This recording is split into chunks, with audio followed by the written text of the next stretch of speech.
It's a staple of modern American television that reality sells. Actually, it should be reality in quotes, because as any number of sources will tell you, it's almost all scripted. The idea with reality television is that you don't know what's going to happen next, except that if it involves the Kardashians, it's going to be more Kardashian than you wanted. But I'm talking about reality television more like Survivor or The Bachelor, or Bachelorette, or even Biggest Loser. Something along the lines of a season-long elimination contest. Modern musical chairs, maybe.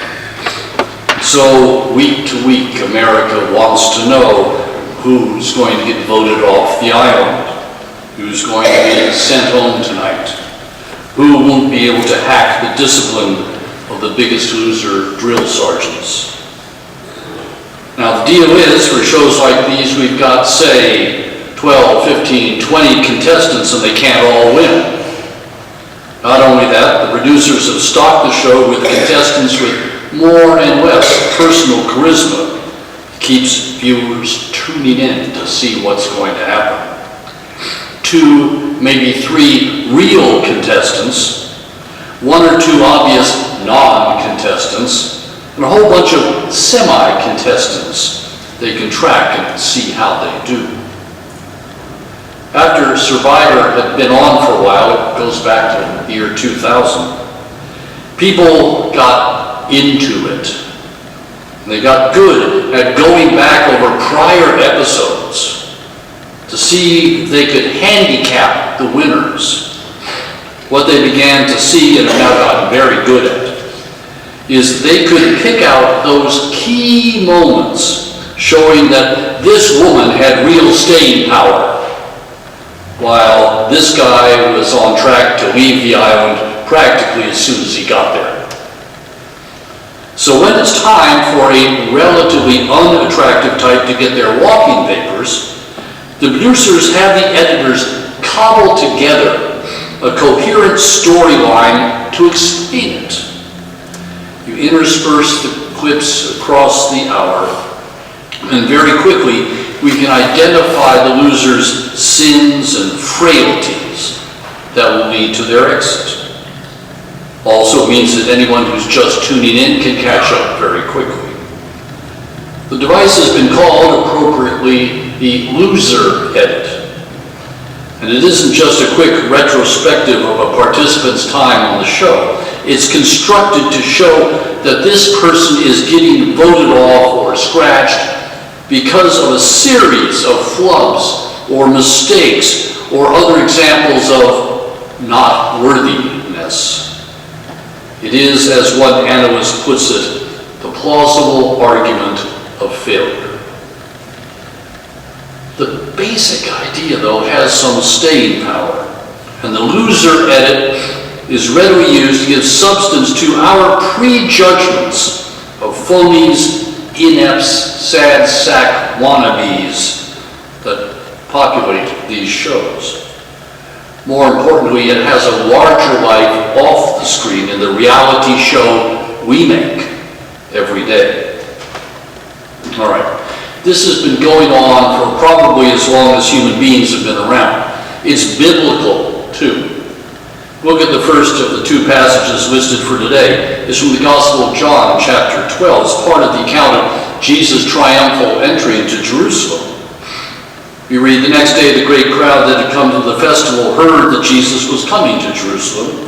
So they took branches of palm trees and went out to meet him, shouting, Hosanna, blessed is the one who comes in the name of the Lord, the King of Israel. Jesus found a young donkey and sat on it, as it is written, do not be afraid, daughter of Zion. Look, your king is coming, sitting on a donkey's colt. His disciples did not understand these things at first. But when Jesus was glorified, then they remembered these things that had been written of him and had been done to him. So the crowd that had been with him when he called Lazarus out of the tomb and raised him from the dead continued to testify. Jesus comes to Jerusalem on a donkey of all things, and no one gets it. Later, they think about it. They do a quick retrospective and bring up those clips that they had in their mental archive. Oh yeah, they say. Now we get it. He talked about this, all about other stuff, about faith and forgiveness. Now we remember. It's the same deal as our text from Matthew. When Judas saw that Jesus was condemned, he repented and brought back the 30 pieces of silver. He said, I have sinned by betraying innocent blood. But they said, what is that to us? See to it yourself. Throwing down the pieces of silver in the temple, he departed and he went and hanged himself. But the chief priest, taking the pieces of silver, used them to buy the potter's field as a place to bury foreigners. For that reason, that field has been called the field of blood to this day. Then was fulfilled what had been spoken through the prophet Jeremiah, and they took the 30 pieces of silver, the price of the one on whom a price had been set, on whom some of the people of Israel had set a price, and they gave them for a potter's field, as the Lord commanded. You should have known, the implication is. The prophet foretold it ages ago.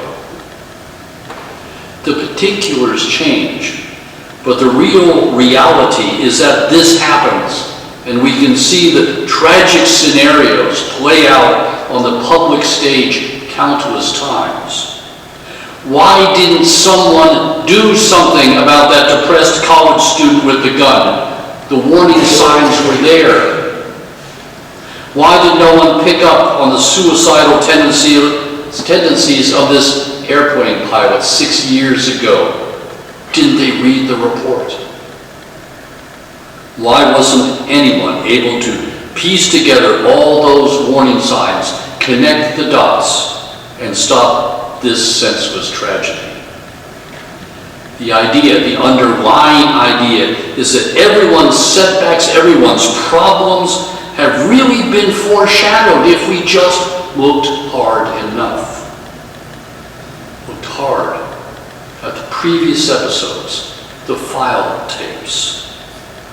Now, after the fact, of course, we arrange the sequences, impose an order of 20/20 hindsight, and assign blame. Take something less disastrous, a perfectly human tendency to exaggerate one's own importance, to burnish one's own reputation. Our friend Brian Williams, the former NBC anchor, got tripped up when his memory got conflated with what perhaps he wished had happened. With so many media watchers out there, it didn't take long for clips to be presented showing the gradual embellishment of an Iraq helicopter ride and of a New Orleans hurricane tragedy. It's fun and easy. We can now assemble a montage of public shame very quickly. Ask Bill Cosby, whose own collection of clips feature comedy routines that now look seriously creepy. The Crosby edit is in permanent media, and it's wiping out years of accrued good humor from America's favorite dad. The question is, how dumb can they be, leaving all that incriminating evidence out there? I hasten to add that the same is true even in the Burg. Is there anyone who was alive in 1960 who did not go to the World Series game at Forbes Field? Wishes become memories very quickly. Here's the local application.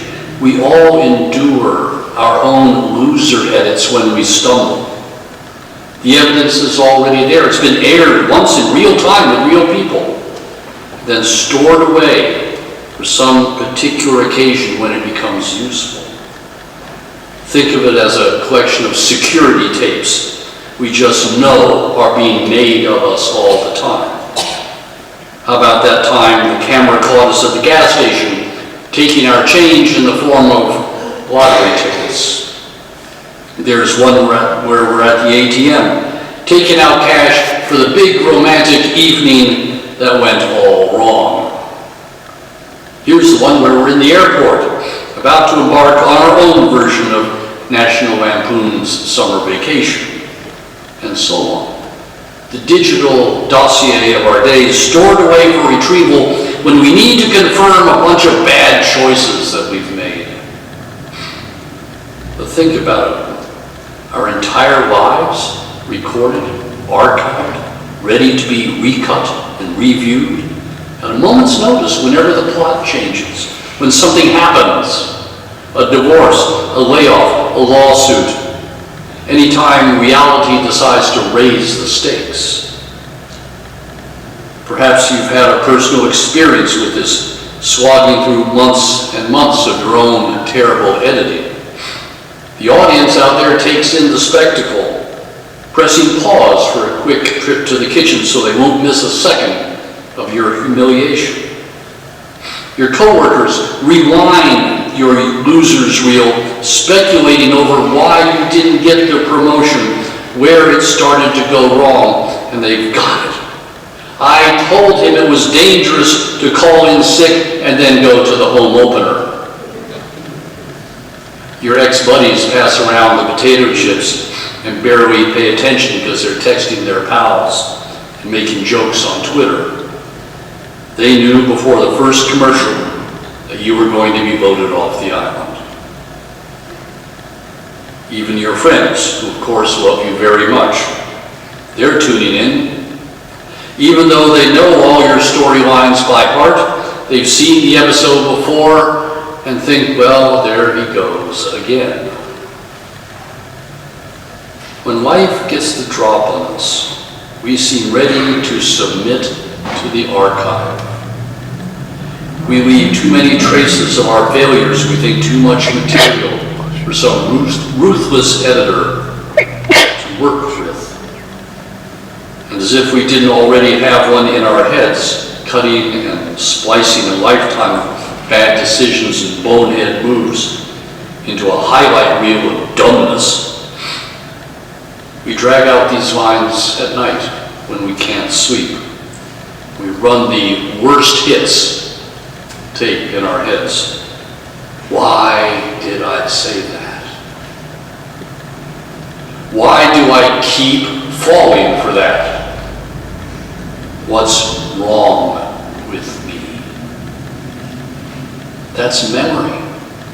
The most malicious editor of all, preserving, recasting, panning in slow motion the awful details. So, can we escape our own editing? The short answer is no, we can't. But there's some good news.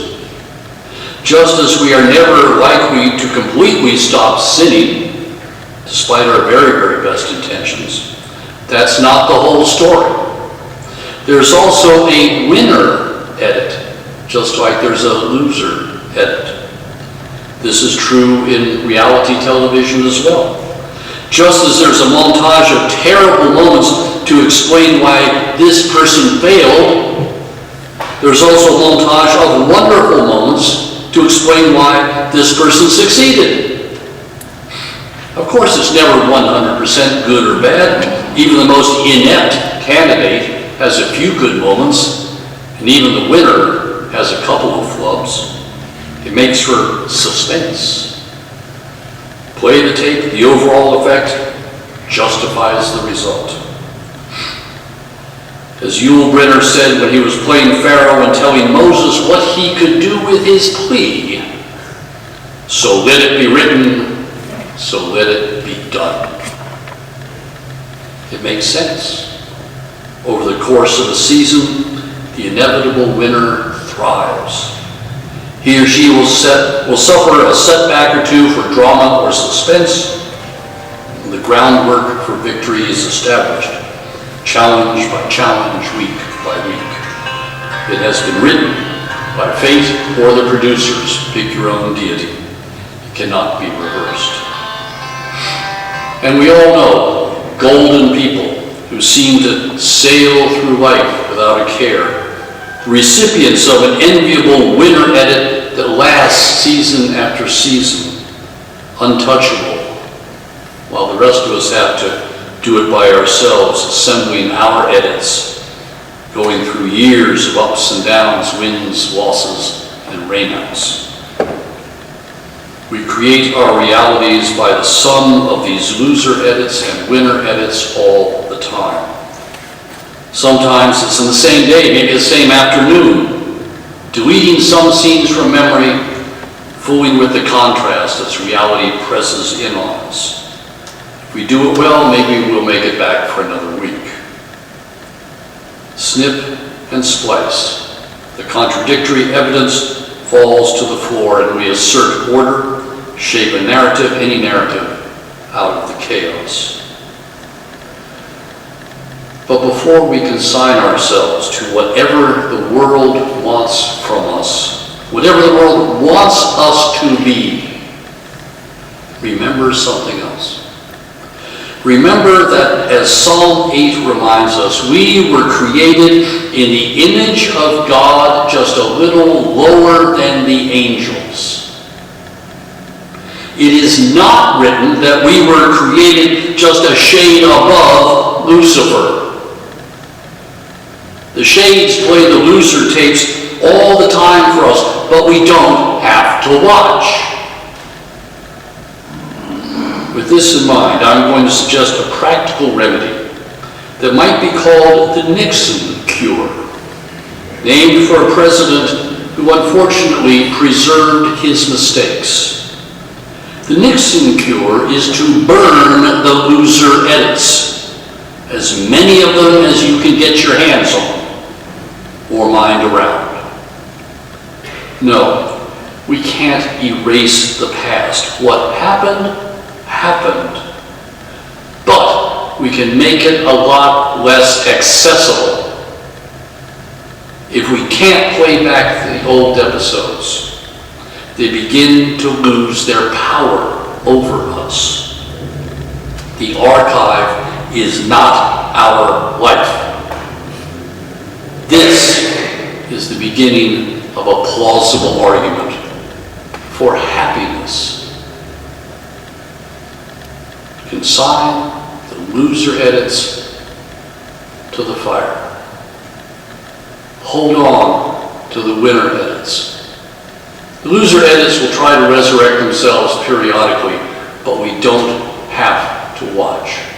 We don't have to pay attention. This is the measure of the gospel. Behold, I am creating something new, something joyous, something wonderful. For we have been redeemed, not for the old life, but for a new one. It's the message of Easter. It's one reason we're here and together. And thank God for that. Amen.